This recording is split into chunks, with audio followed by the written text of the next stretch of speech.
Okay, welcome back. We are going to start our final alphabet city.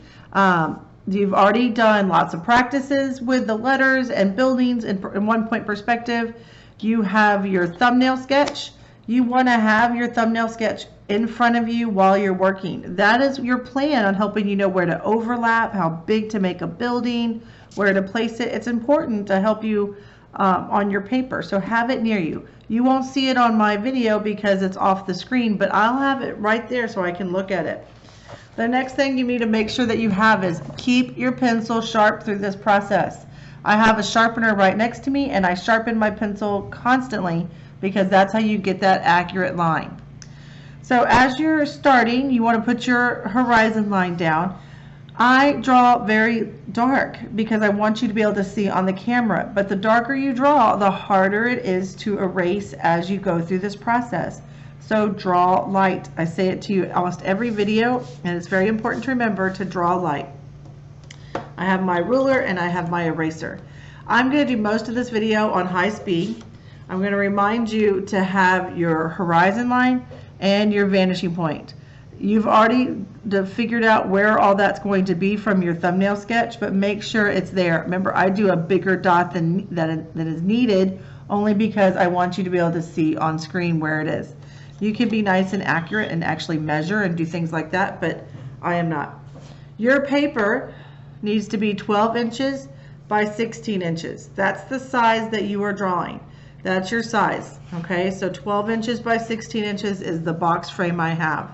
And you want to make sure this is nice and square, because if it's not, you may be looking at crooked lines the whole time you're trying to draw your vertical lines and your horizontal lines. So you want to make sure that's nice and square. All right, so to get started, I'm going to start drawing my street, because it's the best place to start. By drawing that street, I have a good idea of where I'm going to place everything and what's going to happen. So this is a good element to start with. The next thing I may want to do is kind of lightly block in. Remember, perspective has lots and lots of working lines, lots of lines that you have to erase in order to get to the finished product. So I'm going to start blocking it. I know I had a B right over in here. I'm going to try to draw that B very kind of loosely, draw a B. You may not be able to see it on the screen, but it's there. And then I'm going to draw my R. My R went above the horizon line.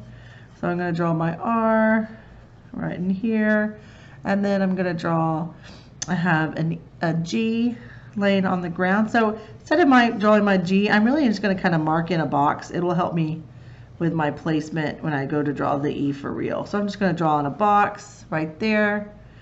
I'm going to mark in, I have an E right over here, and that E came up above the, actually I think this G is a little bigger, to be honest. And it's not to the vanishing point yet. I'm just marking it in. And I have my E right in here. And from there, I got a U over here. And these are things I'm just going to mark in very lightly. And that's going to help me get started. So I'm really paying attention to my placement and my scale on those, because I don't want to have to adjust them when the time comes. Okay guys, I'm going to go on high speed now at this point, and I'm going to start kind of fine-tuning everything.